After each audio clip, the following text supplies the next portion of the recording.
Welcome to Derpy Duck's YouTube channel. Like, subscribe, do the things, comment, let me know what y'all want me to play. If you guys want me to play anything, if not, just put in the comments, we hate you, we absolutely don't want to see you play any more video games in our lifetime. And that's alright too. Like, dislike, do whatever you guys feel like you want to do. Do nothing, well, that sort of hurts, but as long as you see the video, it's nice. Thank you, and enjoy the video. It's coming up in 3, 2, 1. In 2, why not? So here it is. Actually, let's make sure everything's going right here. Can I get rid of you? I don't know. We'll figure it out in a second. So, Mothman 1966. We haven't played this yet. It's a complete new game.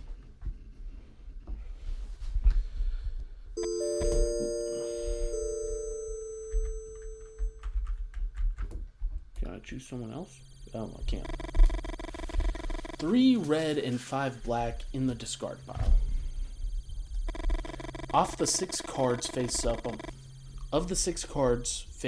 the counter, 2 are red and 4 are black. So 5 red in all, and 9 black. You have no more moves, so you have to bet now.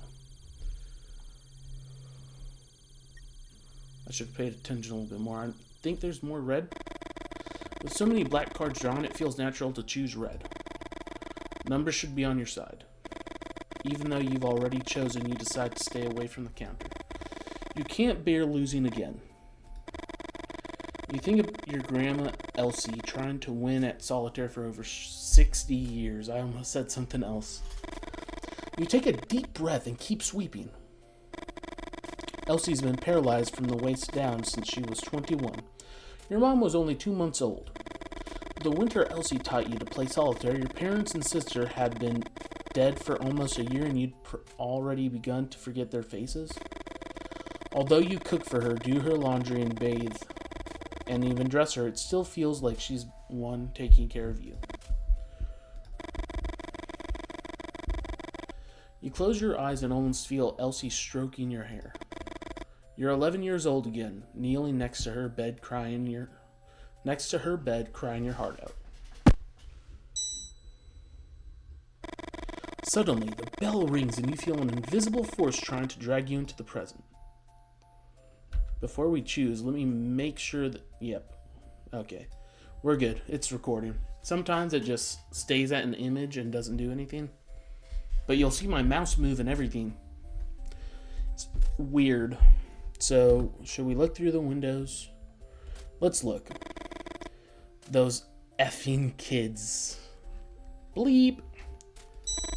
The first brat is followed by 2 more. They step on the hose and activate the bell for a second and third time. You don't know what comes over you. You don't know what comes over you, but you yell some things at them that you're too ashamed to remember. You justify yourself thinking that they might be the ones who got into your garbage that night and stole some parts of the replica machine gun you're building. You won't let anyone mess with your project. The Winans steam machine gun is the jewel of your collection. The kids yell at you, old freak, and laugh, sheltered by the distance. Deep down you know that it can't be them. How would they know which parts of the machine gun were worth stealing? Anyway, that guard dog's being brought over in a few days and you'll be able to stop worrying. Let's check the hose. You think about what someone told you at the bar about replacing the hose with a thicker one so that it could only be activated by the way of a car. And what happens if the kids jump with their bikes and land on top of the hose with one of the wheels, you asked? Kids are always going to find some way to bust your balls, they replied. Go back in. You try to calm down. You look at the shelves and think of the solitaire your grandma taught you. Your grandma always said that everyone has their place in the world, and that people keep dancing around it without ever reaching it. To win the solitaire, you have to stop dancing. You know that the chances of winning are incredibly low, almost 0. You can't bring yourself to turn over the next card and decide to start sorting the shelves instead. Doing simple jobs builds up your self-confidence and provides you some illusion of control. What's the difference here? Let's see.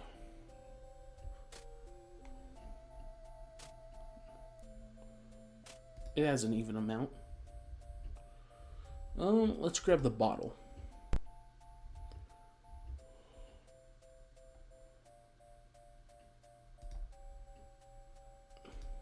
Okay, I know what's going on here. Alright, so let's grab the can. Something in the middle shelf. Let's replace the bottle. Box. Upper shelf bottle. Is that what we were supposed to do? Check shelves. Good. One type of product on each shelf. Illusion of control.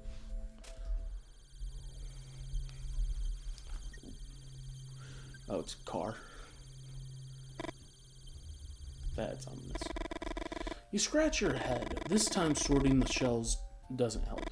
You feel the same urgency as before, and you can't think of anything else. Is the card going to be read? You need it to be read. Suddenly, the air seems heavy, and you find it a bit difficult to breathe. 3 men in black are staring at you. Through the window, you see a black Cadillac by the pump. Yes? You wish you'd asked them how they got into the station without hearing the door open, or how they left the car there without the bell ringing. But that trembling yes was the only thing you managed to utter. The moose. The moose? After a few seconds of not receiving any response, you decide to break the silence.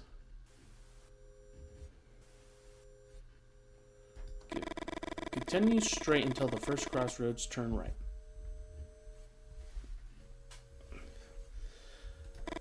After a while, you'll see the bar past the barn with the painted cross. You can't miss it. 1 second.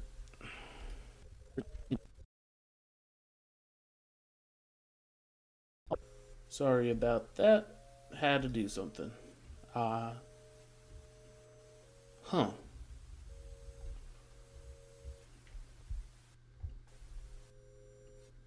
That's weird.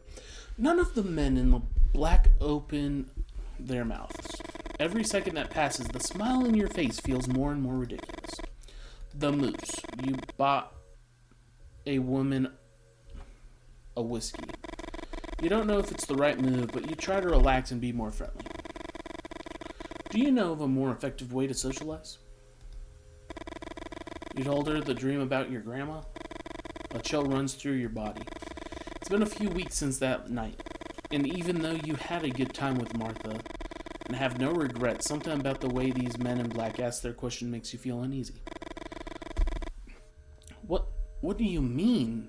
Or what do you want to know? Granny in the forest. One of the men further back lets out a cracking noise. You look at him believing he's laughing, but the man in black's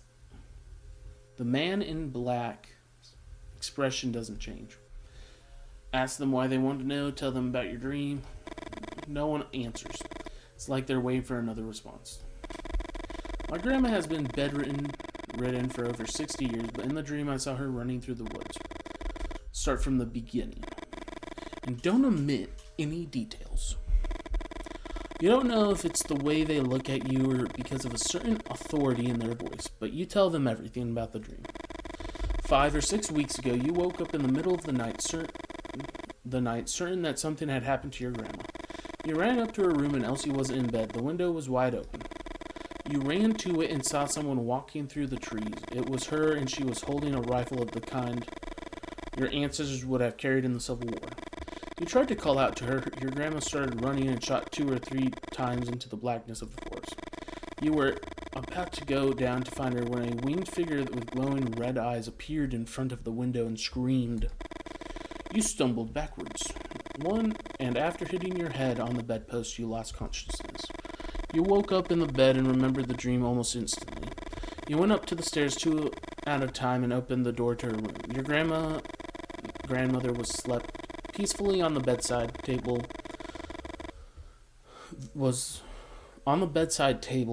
Was the glass of milk you bring her every night and the deck of cards she uses to play solitaire. During the days that followed, you tried to convince yourself that it had all been a dream, even though you couldn't explain where the little stitches at the base of your skull had come from. After a few seconds, one of the men in black speaks again. The spots on her legs predate her birth, Holt.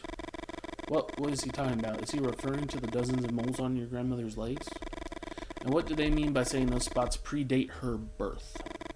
Elsie always makes the same joke when you sponge her calves. Be thankful that you have to clean my legs and not my grandfather's. According to what she told you, your granddad had been shot dead by an experimental weapon early in the Civil War, when his legs were ripped to shreds. The Winans steam gun, son, a machine gun that doesn't appear in any book. You think about the replica you are putting together in the workshop, and you wonder if it was the men in black who had stolen those pieces. You're not telling anyone else about this visit, Holt. You start to complain when one of the men in black picks up a card from the counter, top of the card of the deck. The crunch horrifies you? The teeth of the man in black seem to tear more than simply paper. Dude took a bite out of my card. Nah. Put him up. Desperate, you throw yourself under the counter and look for the card. Your heart is pounding. You look out the window and you don't see the Cadillac. You walk to where the car was parked a few moments ago. You step on the hose and the bell rings. What the beep? Jack of diamonds. That looks like the 5 of diamonds, but yeah. Red, I knew it. You think about the edge one of the men in the black tore off. And you remember the noise he made when he chewed it. Was it a threat? A warning? You wonder if you should tell your grandma, everything that happened, or just keep your mouth shut. And keep playing solitaire with the marked card. We tell him. What kind of grandson do you think we are?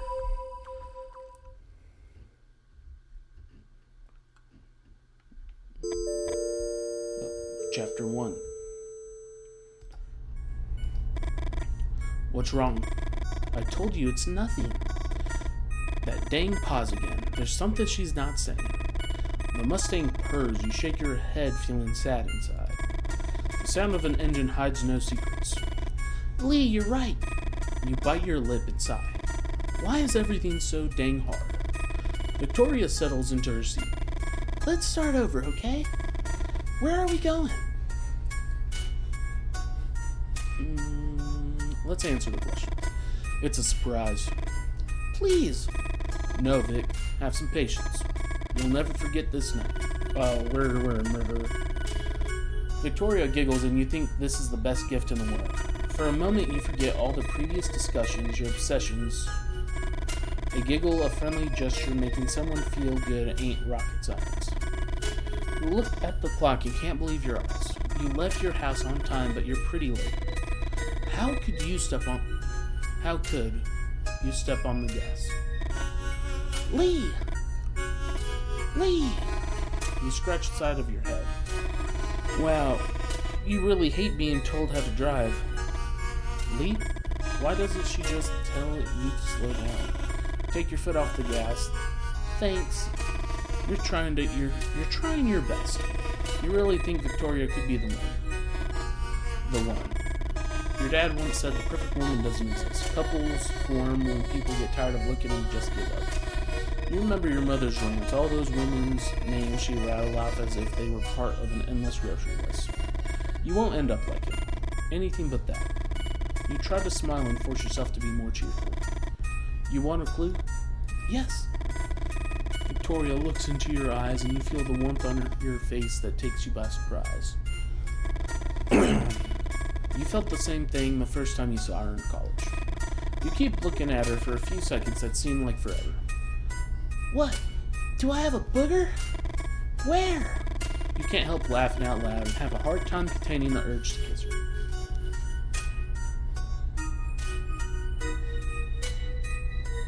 Definitely about the date. It happened 100 years ago. Victoria's answers almost immediately after all, you're both majoring in history. The end of the Civil War? No, not 1865. I mean exactly 100 years ago. Oh, let me think then. You're running out of time. There was a cholera outbreak in 1866, right? Cold. How twisted do you think I am to set up a date themed around a cholera outbreak from a century ago? It comes from far away. Victoria gestures for you to complete the sentence. You just shrug. It comes from far away. I mean, that could be anything. Guess then. The circus? Freezing cold. One would be a source of superstition, but we're talking thousands. A source of superstition? A black cat? Dang, my voice can't go that high anymore. Victoria looks at you expectantly, desperate to be right. No, Vic, just give me a minute. What's this? You won't guess it unless you reach out to open the glove box and Victoria grabs your wrist. Better leave it to me. Victoria opens the glove box and examines its contents. A folder, a box of flashlight. What are you looking for exactly? Look under the flashlight. A book? 1966 Shelby Mustang the car handbook? No, not that. What else? Folder. Some papers, insurance details. Do you want me to read some of this? You shake your head. I didn't know what we were looking for either, man. Victoria takes out the box and opens it. Let's see what you've been hiding. You think about saying something, but you instantly regret it and keep your mouth shut. Spare change, a lighter, a pack of cigarettes. Nothing to worry about, I reckon. Keep looking, please. Tell her to see if I already got everything out. 1 second. There's this too. A map? And you finally grab the map you want. It was folded against the bottom of the glove box. You start talking to Victoria, and Victoria interrupts you. Hold that thought while I put everything back. You put the map on the dashboard while Victoria puts away the folder, the box, and the flashlight. Vic, you know I like it tidy in there. Ha, very funny. Vic flicks through the book she found. Red Badge of Courage, haven't you read this book 1,000 times already? You know she's testing you. Vic knows exactly why you carry it everywhere. The novel that portrays the era you're obsessed with like no other.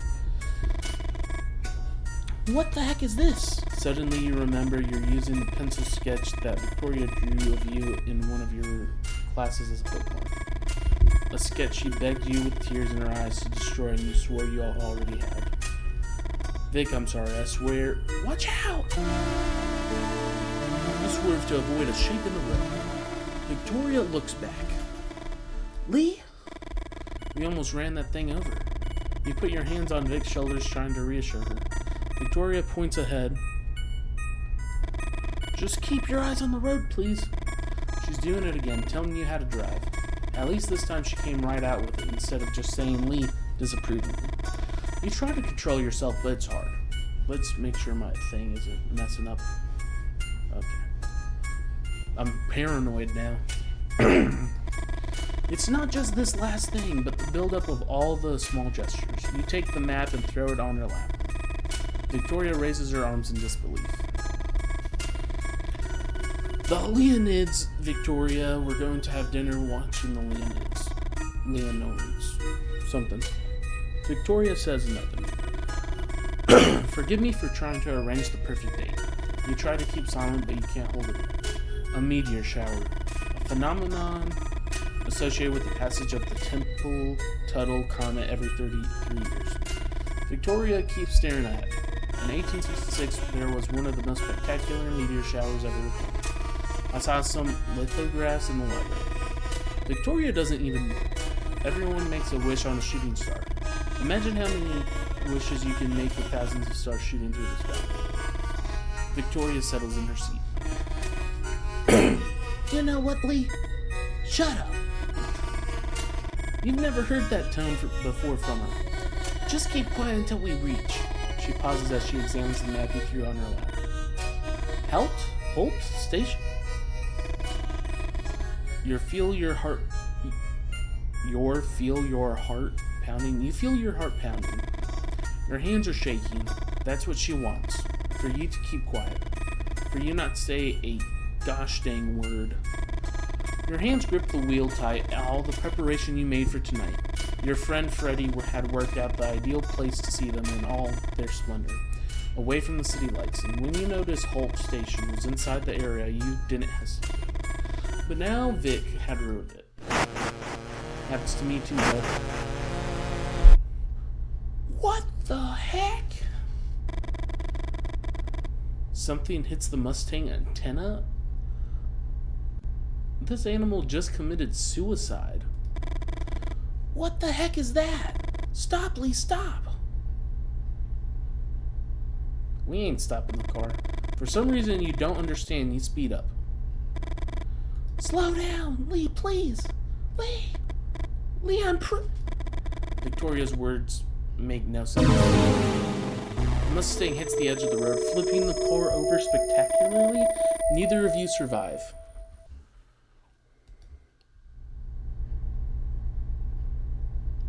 What? You slam on the brakes instinctively. You put a hand in front of Victoria to keep her from hitting the windshield. You get out of the car and find a dead bat in front of the headlights. The animal had hit the antenna and somehow got entangled. You can't believe it. What are the odds of something like this happening? Don't bats have some advanced echolocating system like a submarine sonar? What starts as a simple grunt in your throat emerges as a helpless scream. Frick! This is what I get for trying to do something different. We should have gone to the movies. Lee, Vic's whispering. It doesn't take long to see why. Over there! The coyote is watching you from the dark of the forest meets the light. Where the dark of the forest meets the light. Vic, we got this.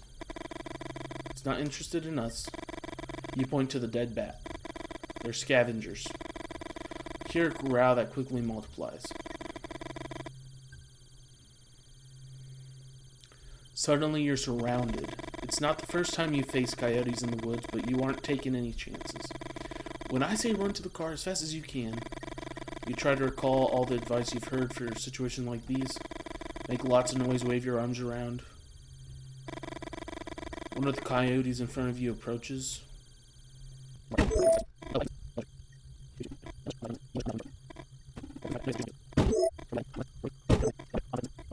On this side, to our left. Yell and gesture on this side, in the center.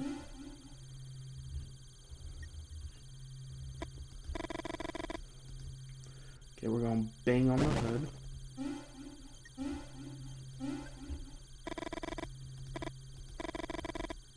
No coyote advances this time. It's your chance to go on the offensive.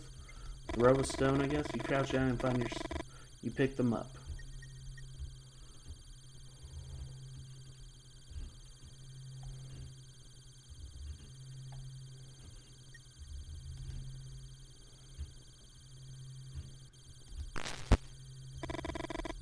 Retreats into the dark forest.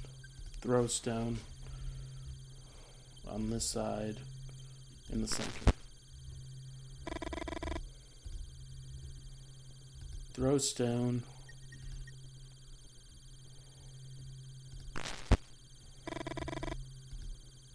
Throw a stone, coyote. Run to the car. We did it. Oh, that took a good minute. You get in the car, close the doors, and Victoria starts laughing. Although you know the reaction is more adrenaline than anything else, you start laughing too and then kiss her. You start up the car and the V8 roars into life. You resume the trip. After a few wordless minutes, you suddenly remember something. Holt, Vic. We're going to Holt's gas station. Victoria starts whistling. The doubts, the fears, everything seems a bit ridiculous now. You think about the plans you made for tonight and smile. You really like to hear her whistling.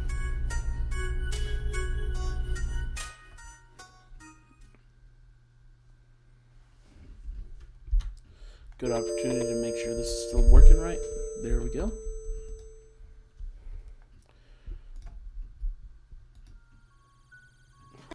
Now, Lee turns off the car and looks you in the eye.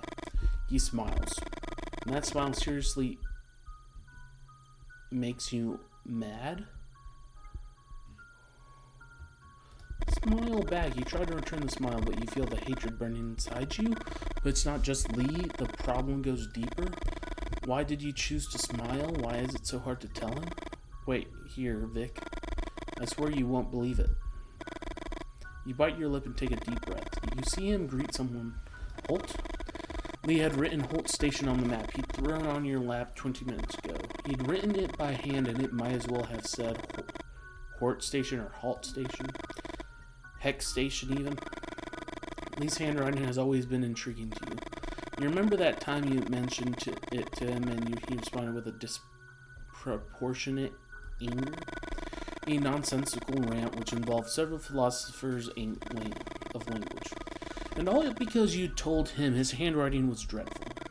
But you know now where those reactions come from. That night you two got drunk by the lake. Lee told you that his father would have wanted to be born ugly.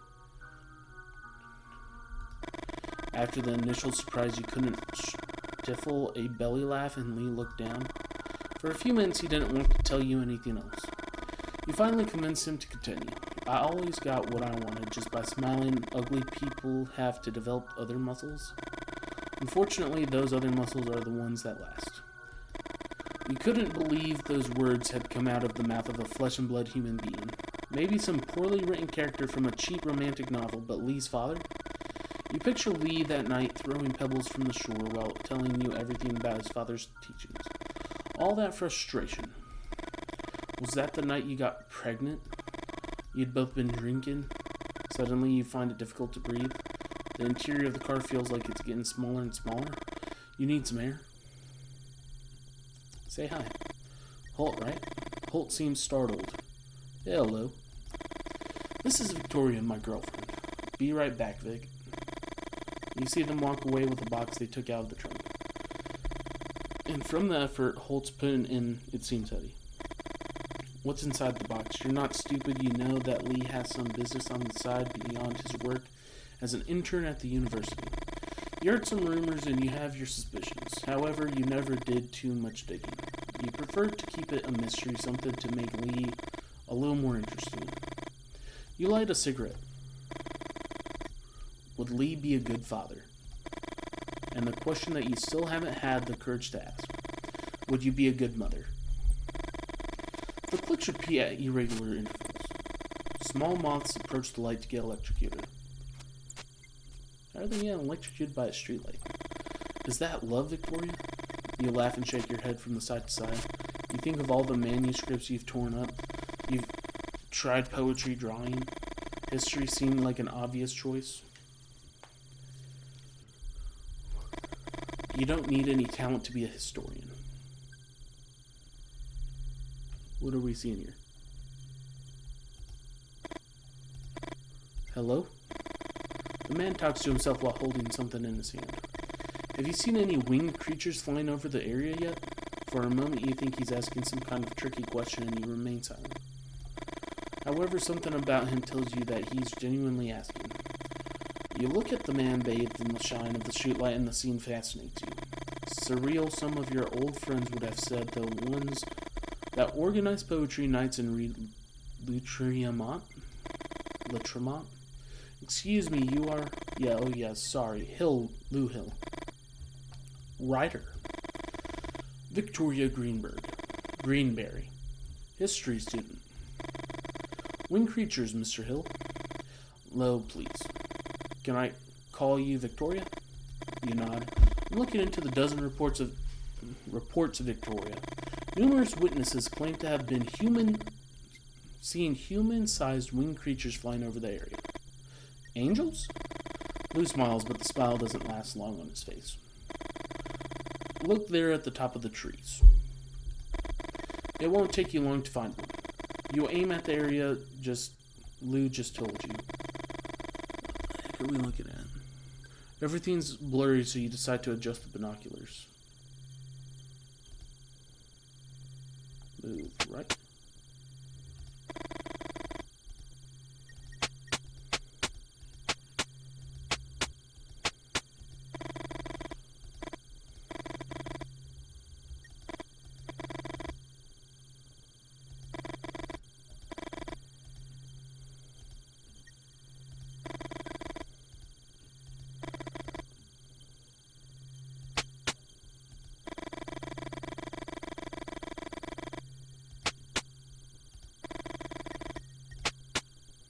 Those look the same to me.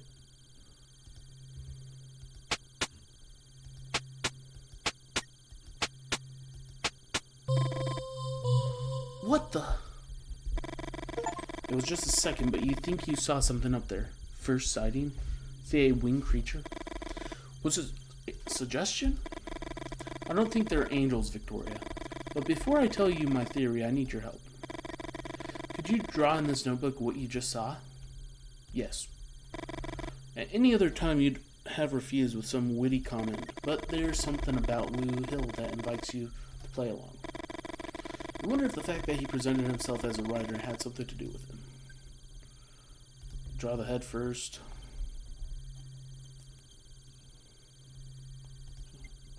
Just draw the legs first.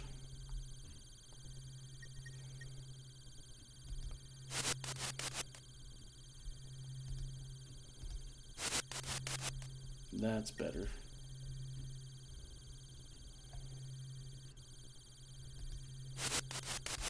No. Definitely not. That's not what we saw either.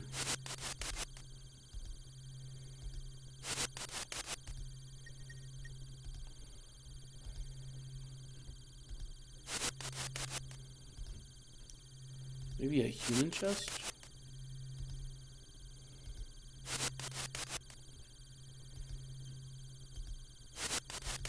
That's not it.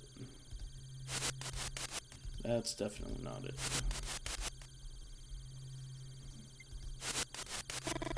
Before giving it back, you write some notes further describing what you saw. Lou hadn't asked for them, but somehow they make you feel less anxious. You never felt confident about your work. Reliable witness, make a creature accurate drawing. Lou looks at the notebook for a few seconds that feel too long. You think about that time you showed your sketches to your art teacher and how he embarrassed you in front of the rest of the class. Mother trucker. What? Sorry. I was talking to myself. You can't help but blush. Victoria. For once, you're glad to hear Lee's voice. All good? Although he seems to be talking to you, Lee keeps staring at Lou. Lou Hill, writer. Lou holds out his hand. Lee Miller, historian. Lee walks over and puts his arms around you, his back to Lou. You know he must have been annoyed that Lou introduced himself as a writer. Although it's hard for you to admit, you like to be hugged. You feel safe. You think you would also feel safe in your grandmother's arms or in the arms of any of the other strong women in your family. But the heat of Lou's body, the hardness of his muscles. You remember all those biologists' arguments you hate so much, and you can't help but smile. It's like you're cheating when nobody's looking. Come on, Vic. Let's see the surprise. Close your eyes. Yeah, close your eyes. You close your eyes and let Lee guide you. Now open them. Dun da da da. So, what do you think? Random dog, just a romantic dinner for two under the same meteor shower that amazed our ancestors. You instinctively put your hand to your belly, and when you realize it, you quickly put it in your pocket. You look at the dog tied to the post. The dog growls into the dark.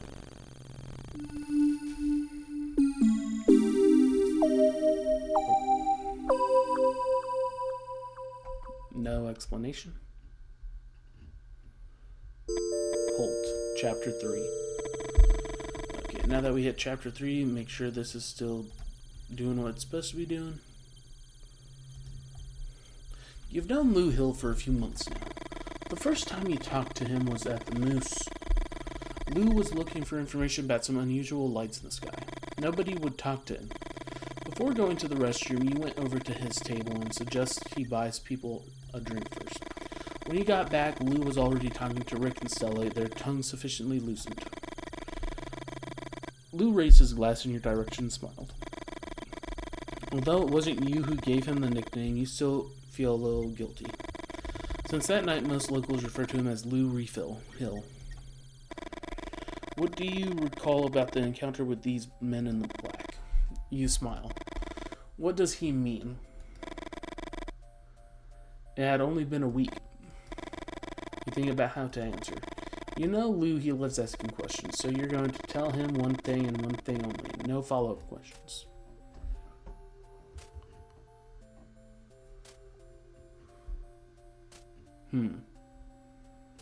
Let's tell him about our dream. The man might seem interested in the dream I had about my grandma. Lou listens carefully. You talk about the dreams, omitting some details. You don't tell him anything about the stitches in your head. You know if you did, he'd keep asking questions all night. Lou remains pensive. Before he even opens his mouth, you try to change the subject. Red or black? What? The card. Red. You turn over the card. It's red. Good. It's a solitaire my grandma taught me. No one could ever win it. Lou suddenly seems interested. How do you play? Explain it. Rules are simple, but winning? There's a reason why it's called the impossible solitaire. Let me show you. Oh, we're playing.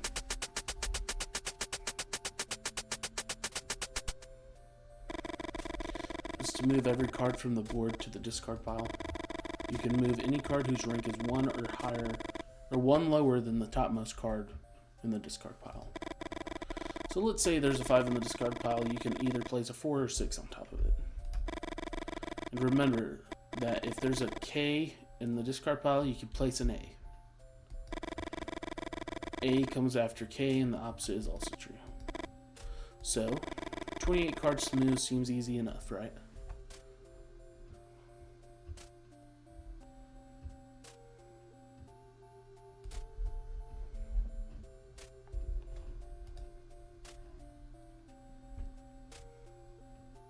To the right.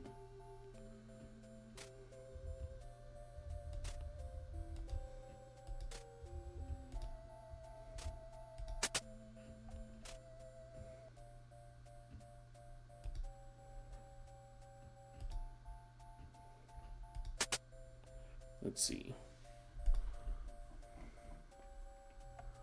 Did I just mess up already? 3. When you're stuck, you can turn over a card from the stock to the discard pile. But to turn over, you need to make a bet first. Black or red, which one's going to be? Lose the bet and you lose the game. The son of a is almost unwinnable.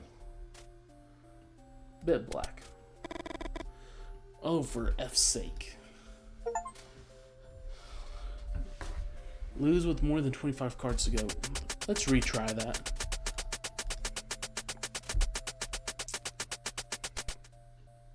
Seven.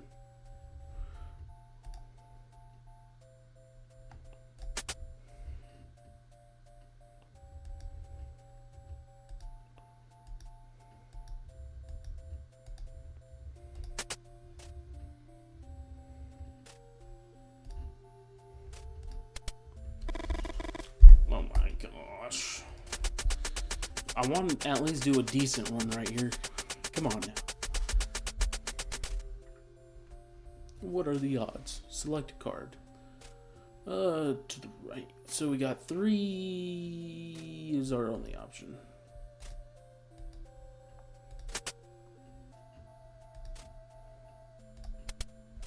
It's only ever red.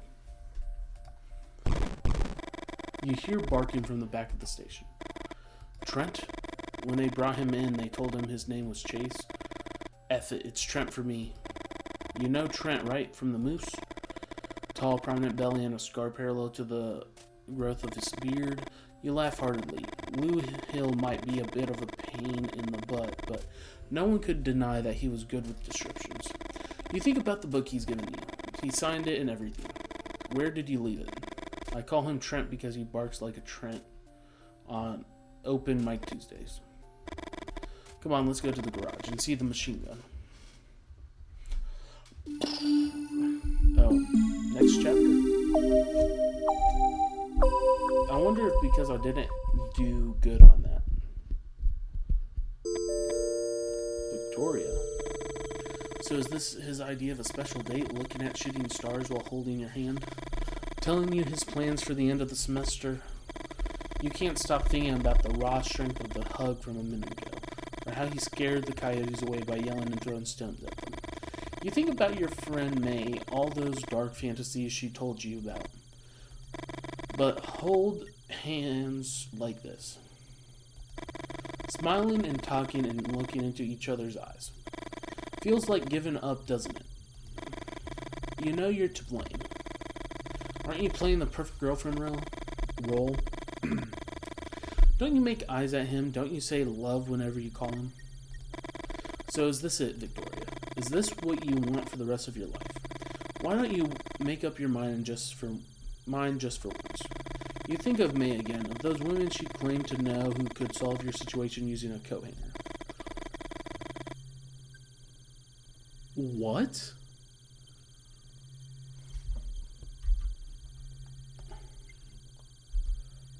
That's insane. You wouldn't be the first or the last. The dog barks like a maniac and you appreciate the distraction. A mixture of guilt and anguish and apathy takes over you. And now what? Why is he looking at you like that? Why doesn't he say anything? Has he asked you a question? I said if you're excited about the Doors. Yes. Of course you are excited. The Doors, Victoria. Freddie told me they're about to release their first album, and it seems they'll be playing in New York. Are we going to see them live again?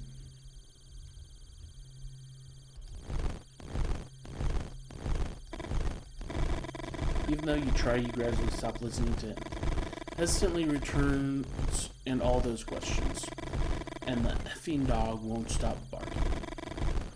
What had been distracting is now driving you crazy. What the heck is wrong with him? Shooting effing stars. Why don't you make a wish, Victoria? How about going home, covering your head with a pillow, and sleeping for 18 hours straight?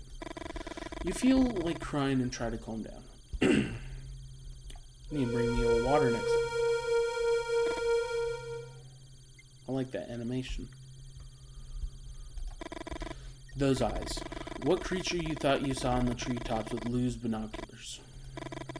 Had it been real, not just your imagination?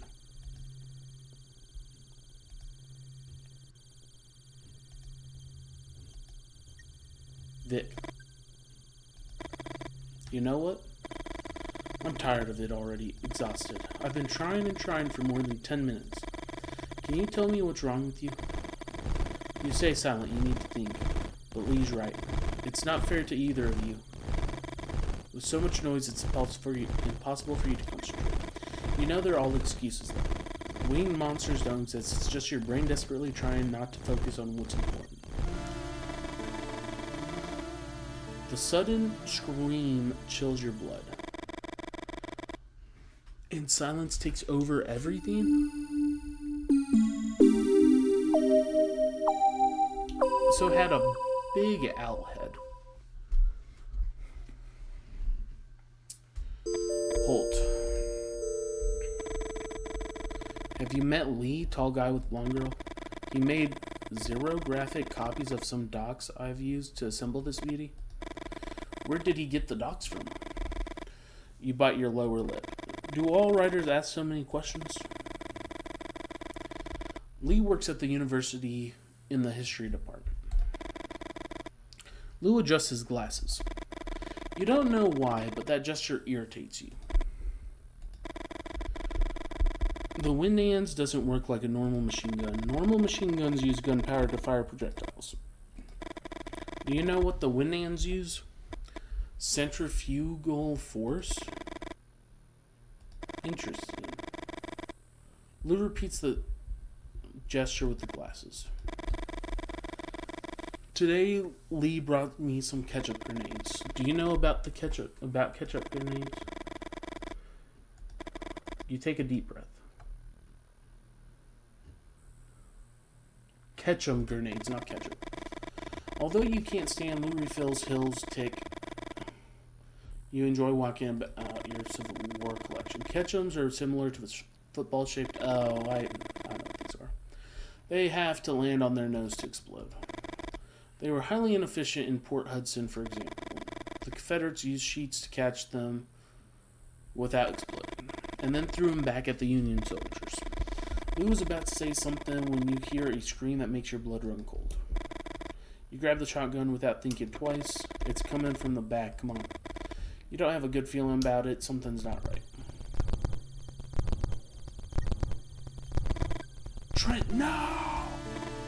Hey, yo! Although it feels like a dream, somehow you know the creature is real, your dog's suffering is real, and there will be no waking up from this. Shoot him. Oh, I don't know what the right thing to do here. Shoot the creature. You aim your gun, but you don't have a clean shot. Hear the muffled moans of your dog, and the fury blinds you. You drop the shotgun and grab onto the chain. Stonova is going to strangle Trent. Ask the rest of them to get over it. Come on, hurry! But before they arrive, you feel the pull. No. Hold on to the chain. We're going with. Although you manage to hold on for a few minutes, you finally let go and fall into the thick forest. Tree branches penetrate your body and you die before reaching the ground. Release the chain.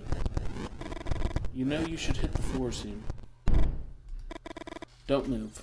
Should have shot the creature instead of going for the chain. Listen to Vic, Holt. Your sister's a nurse. No bones seem to be broken. My dog! Help you to your feet. Lou doesn't take his eyes off the new creature for a single second. He let go. He just let go. What? 1 second. I know where your dog is, Holt. Wait a minute. Got something in the car. Let's go. Yeah. A gift from Freddy. Cool, right? You try to get up, but you feel dizzy and stumble. Victoria gives Lee a disapproving look and helps you keep your balance. Follow me. Thanks. You would have liked to smile at her. After all, Victoria just wants to help. But I can do it by myself. You get your rifle and walk with the rest into the blackness of the forest. We should go in that direction. No. I think we should go in that way. Lee. Now what? The place where Trent fell. I've calculated it by projecting the point where the creature dropped it on this map. You've calculated, you say? Weren't you a writer? Lou, don't mind it. Do what you want. Checking the map, Lou leads the group on. We should be close. There, your heart is pounding. Please. Compress his chest, use both hands just like that. How curious. Did you know that the cardiopulmonary resuscitation procedure was discovered by Dr. Knickerbocker while he was trying to save a dog? As he speaks, Lou carefully examines the tops of the trees. It was at Johns Hopkins University. My goodness, am I struggling to read. Victoria rests her hand on yours and moves your head from side to side. You stop pressing and a few tears roll down your cheek. The interesting thing is what happened to the dog afterwards. Lou adjusts his glasses. You look at Victoria. You are too afraid your voice would break to say thank you. Why didn't you shoot? Why didn't you try to blow the creature's brains out? Deep down you knew that's just the guilt talking. And that maybe there was nothing you could have done differently to save him. Lee, have you seen Lee? You stand up and look around. Lee's gone. Our boy Lee died. He's gone. Never leave the group, or I will count you as dead. It's your own fault. Okay, you walk faster to keep your thoughts at bay. What the heck is wrong with her? Why does she even listen to him? Riders, he says, the effer. What a loser. You walk through the woods confident that you will be the one to find Holt's dogs. What then, Vic? What weird little face will you make? They're staring at us? Hello? You feel like someone is watching you. You're walking through a dense forest area where the darkness is almost total. You walk even faster than before. Finally, you reach clearing and look at the sky. The meteor shower is gaining intensity. Your heart is in anguish and you find it hard to breathe. Are you watching the Leonids, Victoria, are you? You hold your head in your hand. Don't cry. We don't cry, boys. You stretch your arms and take a deep breath. They can't break you. What the... You seem to hear something, a kind of ringing. You think of the noise hands make when they shake the dust off an old fall. A river? You try to think about the map you got in the car. You can't remember seeing a river here. Further west, sure, but here? As you get closer, you hear it more clearly. You feel a kind of calm. Not peace, but numbness. Oh, we're getting snatched. Suddenly, the whitest light you've ever seen floods the air. Even when there's no river nearby, the sound is definitely white. You feel the light pulse with painful intensity, as if millions and millions of red ants were sinking their little jaws into your skin. Pain turns into light. You want to scream, but you have no mouth. Nor larynx, nor lungs. And the white that precedes everything consumes you. You don't know how long it takes. You feel the urgency of what is yet to be, and white makes you desperate. A goat? You feel the white light leaving your body, and you hear your own voice screaming at the top of your lungs. It was these people. You drop to the floor and cover your head with both hands. You're filled with a sense of completeness that you cannot explain. We all need a little darkness. No explanation or nothing?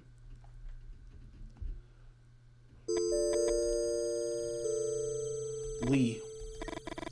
Where's that idiot? Calm down, Victoria. Lee knows how to take care of himself. Holt's right. Lee's going to show up eventually. Did you know that he chased away a pack of coyotes with screams, some stones, and a blow on the hood of his car? Lou smiles. You wonder if it's authentic or a calculated gesture to show some empathy. Holt. What? What's your business with Lee? Holt looks at you for a few seconds before answering. You think of one of the computers at the campus. The IBM 7040. You know what it's called because you once wrote a poem with that title. Holt is like that computer. From the outside, it's impossible to tell what it's evaluating before giving you an answer. I shouldn't tell you anything. Holt lowers his voice. But you shut Lou up back there. And I'm going to make an exception. No secrets. Holt tells you about Lee's business, the sale of original Civil War pieces, the xerographs, copies of historical documents. Don't worry. Good time to probably make sure this thing's still working the way it's supposed to be. He knows what he's doing. You hear twigs snapping. Who's there? Grandma?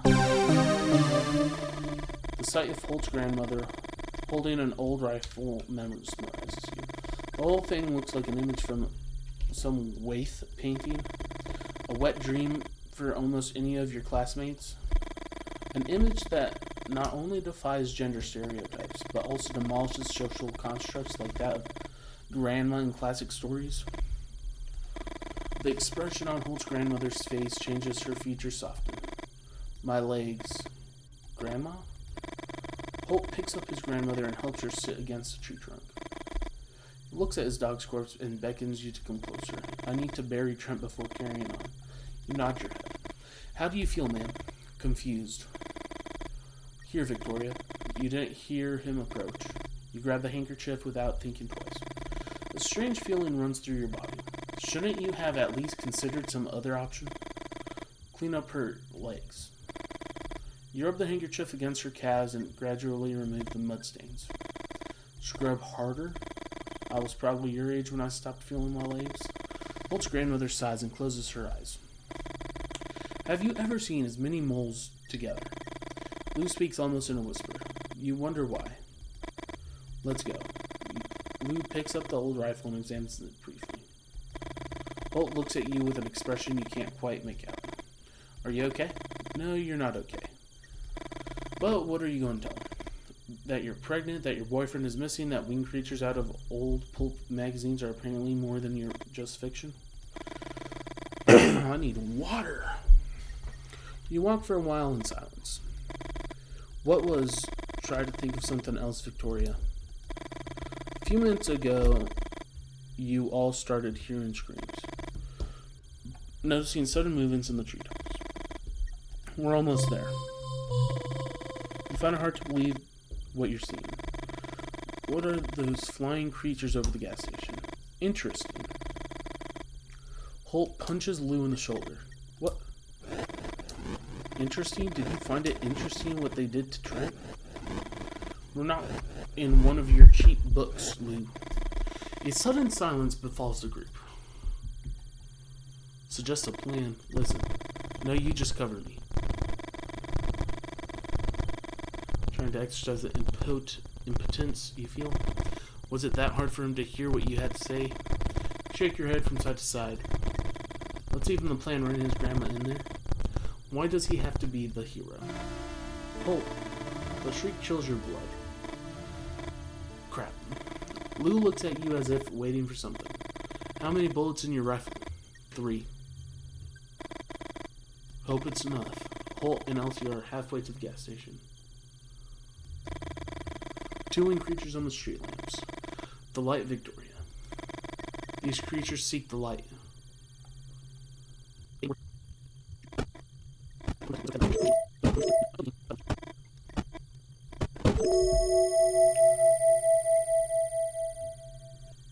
So we want to take this guy off this lamp. Because we're here.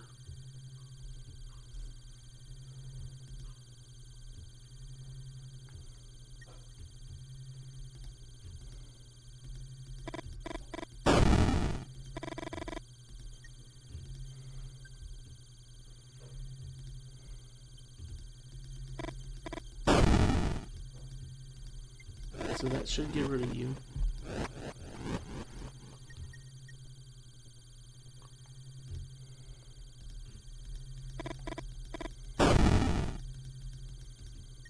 This dude has aimbot.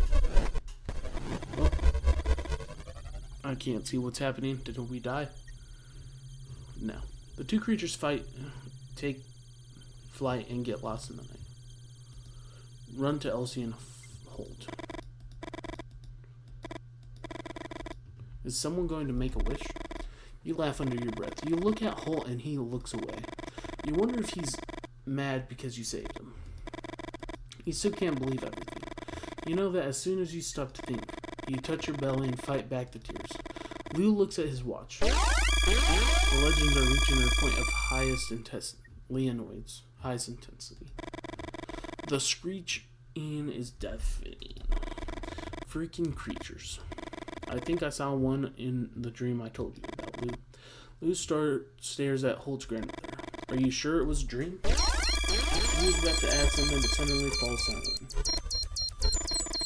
You approach the window and rest your hand on the glass. You can't stop looking at their dance. Before meeting Lee, you had some experiences in college, experiences by which you sought to open the doors of your perception. Lee doesn't know and you don't know how he would react if he found out. But the strange dance of these creatures in the sky beats anything you experience while tripping.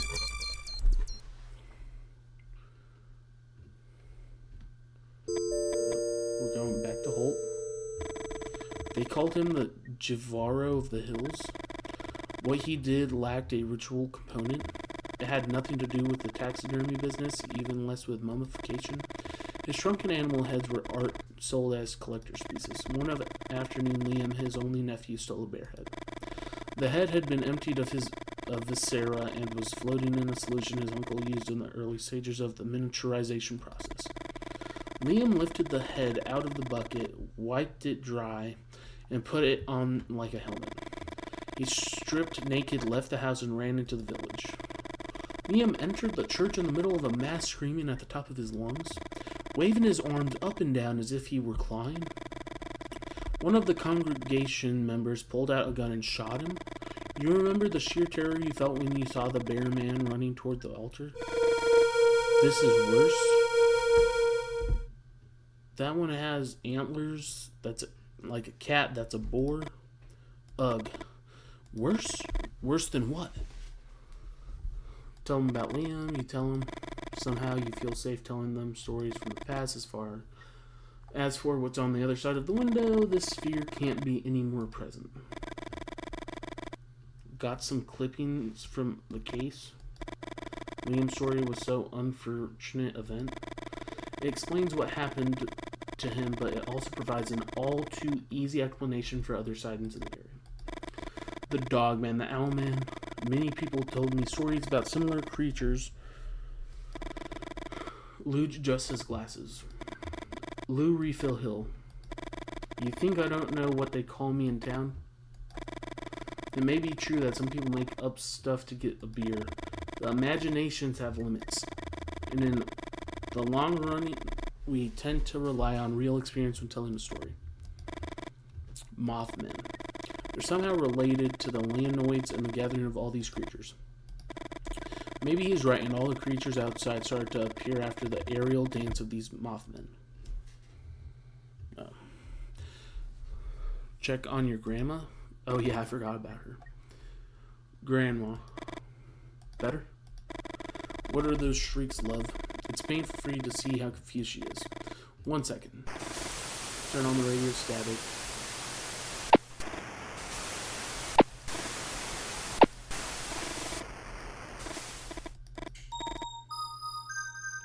Singing the lullaby Elsie used to sing to make you sleep. Although more than 40 years have passed, the words come to your mind one after the other. You close your eyes and caress her hair, singing it all the time. As soon as you feel the rhythmic breathing of your grandma, you get up. What was that? Oh, it's Lee. Lee? Victoria tries to hug Lee while he babbles something you don't understand. At no time does he look up. Where the heck have you been? Victoria. I thought, but he's here. Give him some space. Thank you. Lee takes a few seconds to start speaking. I think I got lost in the forest. Babe, take it easy. Grabs his arm and Lee tries to smile. I thought I heard the sound of a river, and I felt someone looking at me. After walking for a while, the noise was deafening, but there was no river. Lee starts to cry. Victoria tries to calm him down. As soon as he regains his composure, Lee keeps talking. And then came the white. I don't know how to explain it. It was as if I could see everything and nothing at the same time. And a goat looked up to the sky to watch the shooting stars. It stood on 2 legs like this, you know? Just like us. What the heck is going on? I think the time has come. Let me tell you a few things. Lou clears his throat and begins to speak. Oh, my eyes are starting to hurt. I don't know how long we've been recording either. 1 hour and 8 minutes. We still got some time, actually. My chat's unconnected.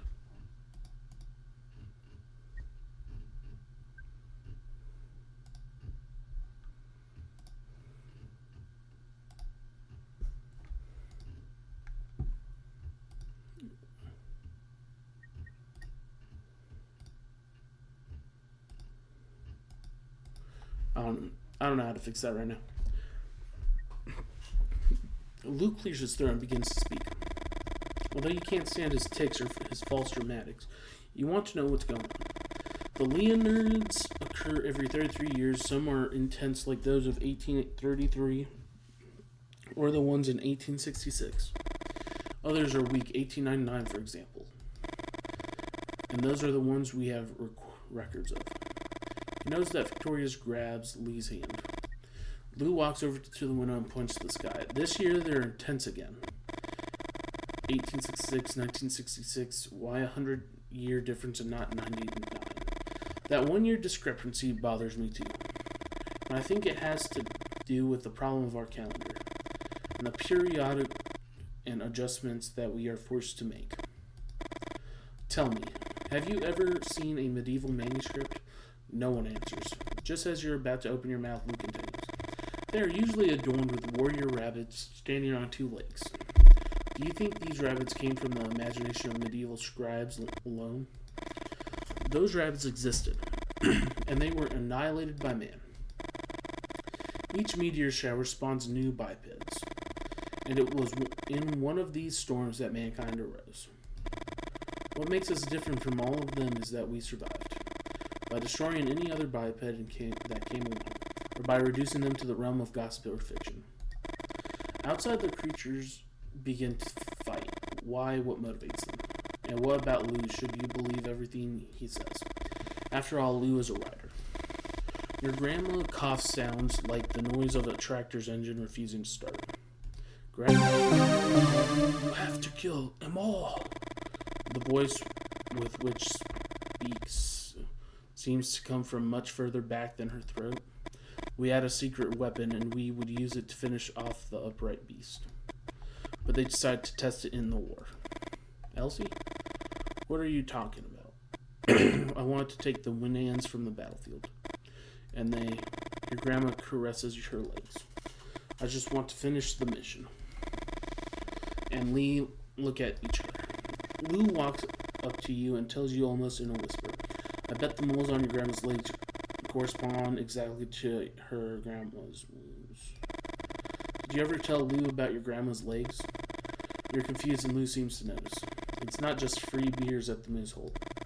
People tell me things. Lou speaks softly, but his words resonate loudly in your head. The moles on your grandmother's legs, her grandfather's legs riddled by bullets in the Civil War. Could it be that Elsie's grandfather was talking to you through your grandmother's body? The Winans, a project that has obsessed you for a long time. Now you think you know why. You decide not to think too much about Elsie, her grandfather, the moles, the men in black. You're terrified that behind all your decisions, something more than your own free will was at work. Come on. The Winans. Quick, let's get her out. No, it's still not working. What do you mean it's not working? It has some kind of safety mechanism, but I still haven't been able to assemble it successfully.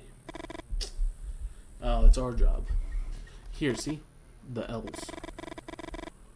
You look at Lou with curiosity. On the blueprints there, those L's are the rubric of a secret society founded in the middle of the last century. It's not so secret if you know about it, is it? Lou doesn't answer you. Why the L? Some say it's because of the way the knights move on chessboard. Others say it's because of Lewis Carroll, the author of Alice in Wonderland. Exactly. Interrupt the explanation. Thanks for the lesson, Professor. Victoria frowns. You wonder if you went too far with the sarcasm. There's a horde of monsters outside, and if we don't hurry, they're going to end up entering the station. Lou raises his hands and moves aside. You take a deep breath. Should it be that hard to find the right configuration? Examine pieces.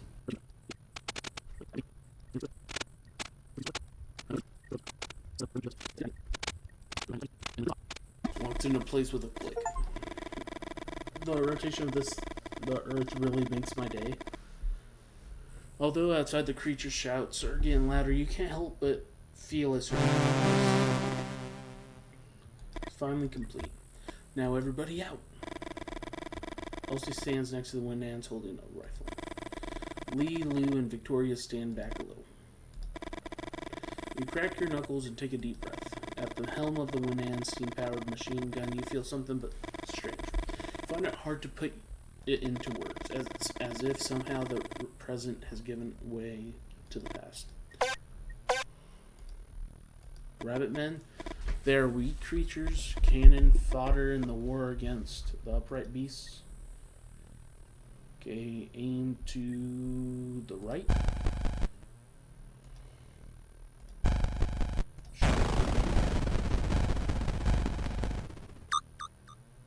Center, shoot.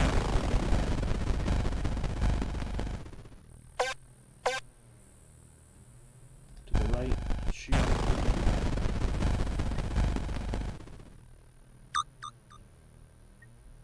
To the left, shoot.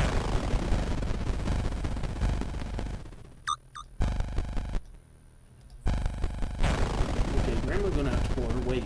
I know she got a weapon.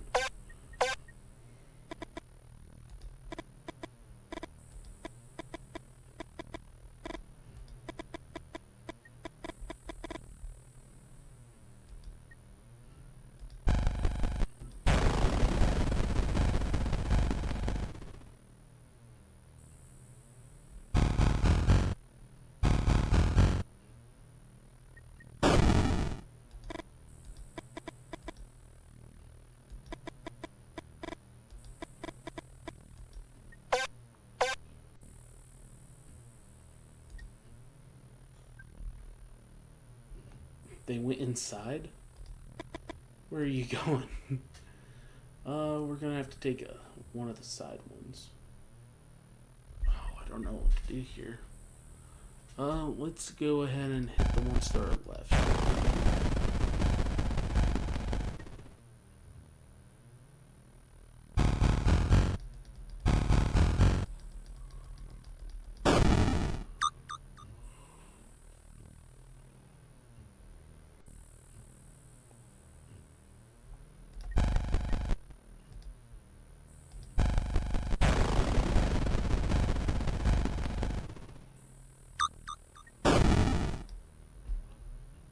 Then aim to the right.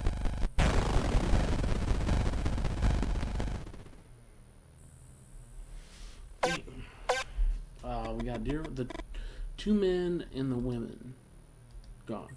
Deserters.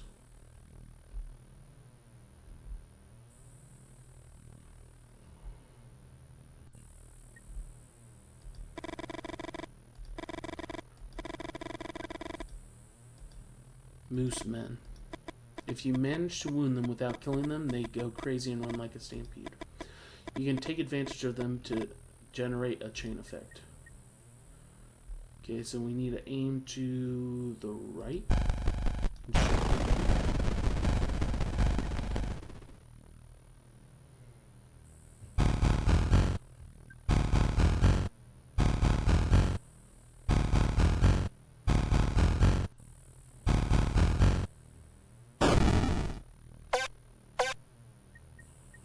Okay, so we need to shoot to the left, shoot.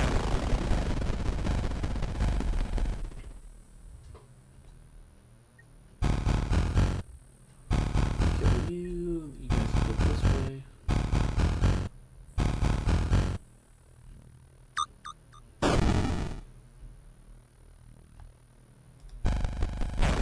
Just this one guy is getting obliterated by all our bullets. Oh my gosh, what is this? Owlmen resist like dogmen and moosemen, but if you hurt them without killing them, they fly to the front, so be careful. Got aim to the left, I guess. Then you go here, kill this thing, or you immediately fly to the front.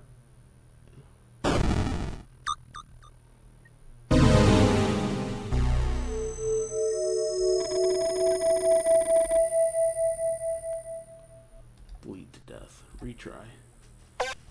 Okay, it doesn't start me at the beginning. Okay, maybe we go to the right first.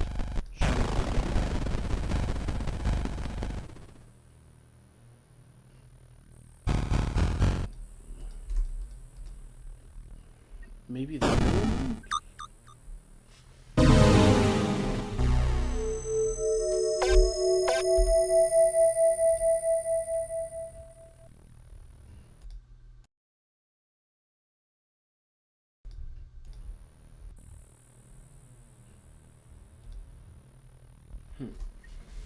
So center. That's our only other option.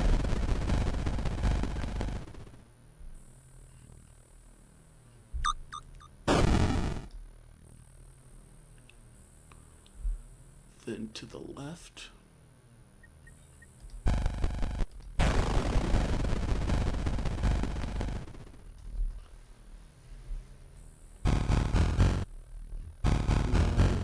So we go. And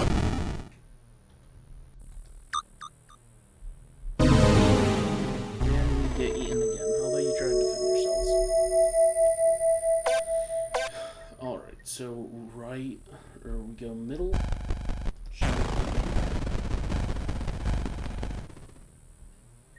And then we go the right side.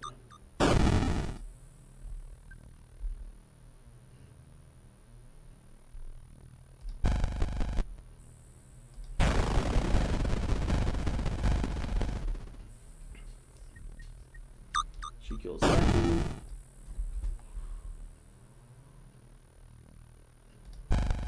And then to the left, and then she kills this owl dude that killed our dog. Okay, is that the last one? Because, boy, have we been going. You take advantage of the Rainbow of Common Valve Cocktails. Winan's last stand. You shake your head from one side to the other. You know that Lou was the first to leave, and the helplessness eats you up inside. Go look for them. But if we're going to fight here, we fight all together. Goodness me. I don't want to keep running away. How long have we been going? Hour and a half almost. Let's keep on trucking. I should be out there and win my Red Badge of Courage. The Red Badge of Courage is the title of that Civil War novel you read and reread over and over again. It tells the story of a Union soldier who flees the battlefield.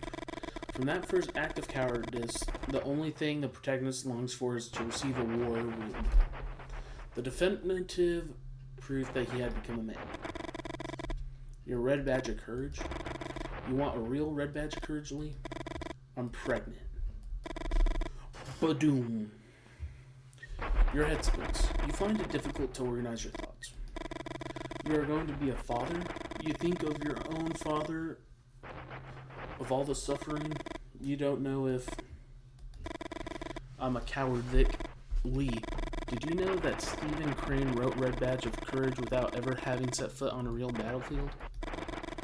The first time you saw Lou, you wanted to twist his arm and bring him to his knees. Now you go, you smile and put an arm on his shoulder. Thank you. Come out and fight. None of you move. Out, I said. My Red Badge of Courage. Lee, don't.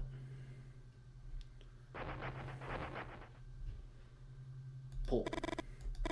Elsie rotates her shoulders and stumbles. The rifle points at the ceiling. Pull. You pull. Elsie pushes with a force that takes you by surprise, and the rifle points at you. You hear a shot and you fall backwards, and you die on the spot. Lee, don't. So pull. You pull.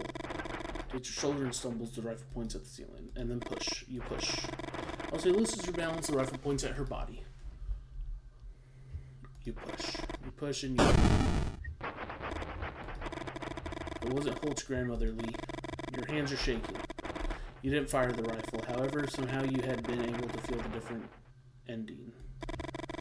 You knew that in one of them should be shot, and yet you didn't stop. Ah, God, she's alive. They shot me. The resilience of the possessed. You don't know why you're surprised. After all, Holt's grandmother is possessed by her own grandfather. A soldier who fought in the Civil War and was mowed down by a machine gun. The same machine gun whose burst you now hear outside the gas station. Tearing apart creatures not mentioned in any battle. Eat bullets, you sons of a guns. Does Holt die? Oh, we don't. Now, you don't think about it too much. As Holt fires the Winan's machine gun, you run as fast as you can. You won't strive to get away from there. The only word you can think of to describe what you see is pandemonium. And not only in the traditional sense. A place of noise and confusion and illusions Lee tries to make himself heard over the fire and shrieks. To your left, Vic. Left. You try to run faster to get down there. You duck down and feel the dust of the creature breaks back your neck.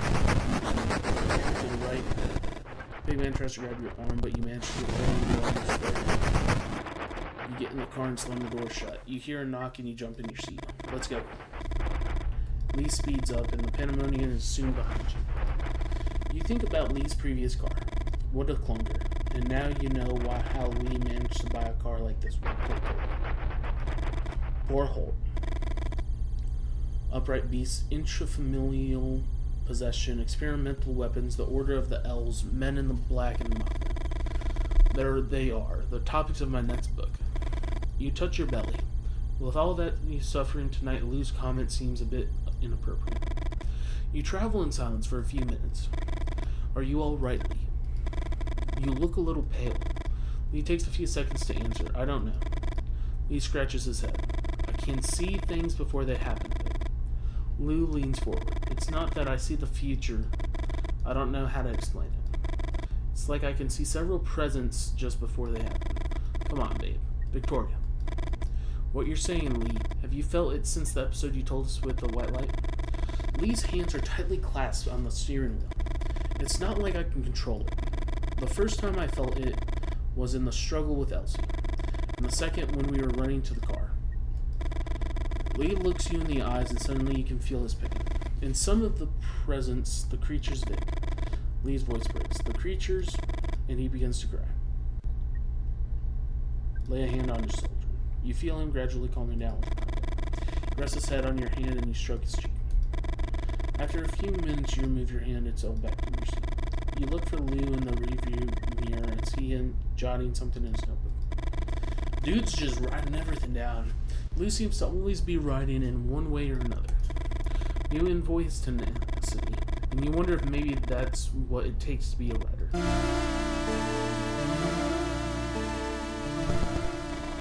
Lee steps on the brakes and opens the door on his side. Wait here. What happened? Can you see anything from there? You shake your head. Here he comes. A goat baby. It's hurt, Vic. That's a demon. What are we doing here? Although neither of you say anything, you think you know what you have to do.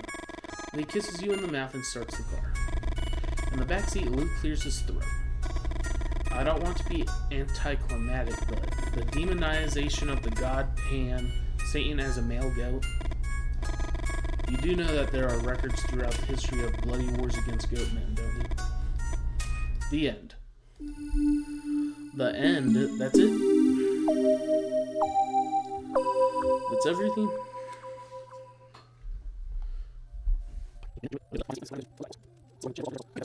Oh. See, this is why we wait. We don't just go straight back.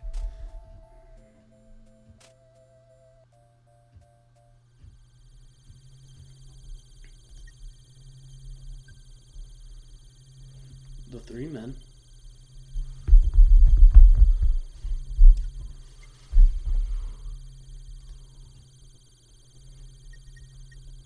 The goat child's reading.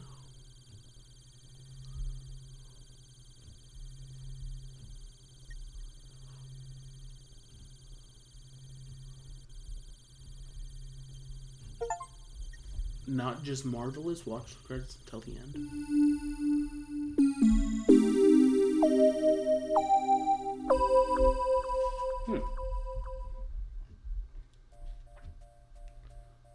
Gallery?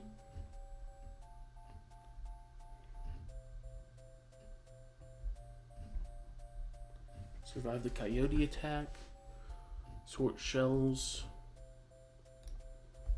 Lose with 15 or less cards to go. Answer properly to an unheard question. Cry your heart out. Listen about the elves. Die all possible deaths.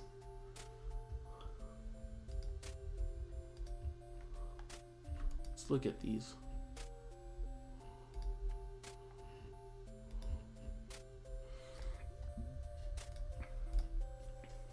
thing. Some of these pictures are cool.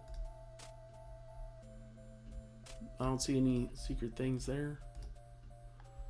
I don't remember seeing this.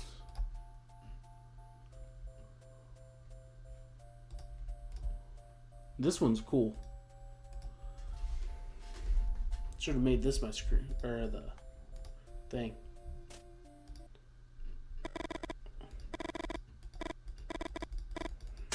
Yeah, buddy, let's win one of these after this video ends. What is that? That's a jack.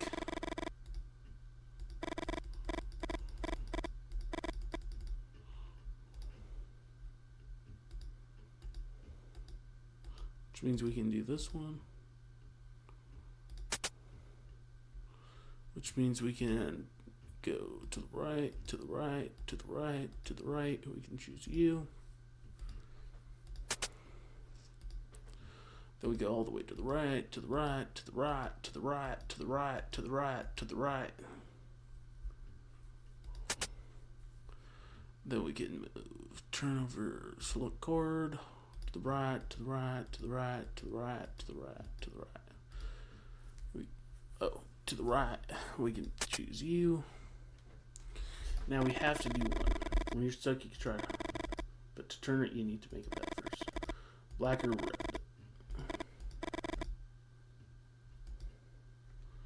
Red. Oh my god, it was red so many freaking times.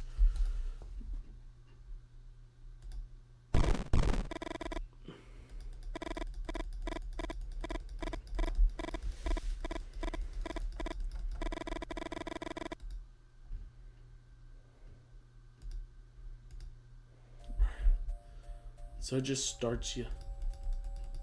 Anything I need to see. All right. Well, thank you for watching if you watched. If not, it should have been cooler. You should have watched. What can I say? Leave a comment. Do whatever you guys need to do. Tell me if you guys can win that solitaire stuff for Mothman 1966. Welcome to Derpy Duck's YouTube channel. Like, subscribe, do the things, comment. Let me know what y'all want me to play. If you guys want me to play anything, if not, just put in the comments, we hate you. We absolutely don't want to see you play any more video games in our lifetime. And that's all right, too. Like, dislike, do whatever you guys feel like you want to do. Do nothing, well, that sort of hurts, but as long as you see the video, it's nice. Thank you, and enjoy the video. It's coming up in 3, 2, 1.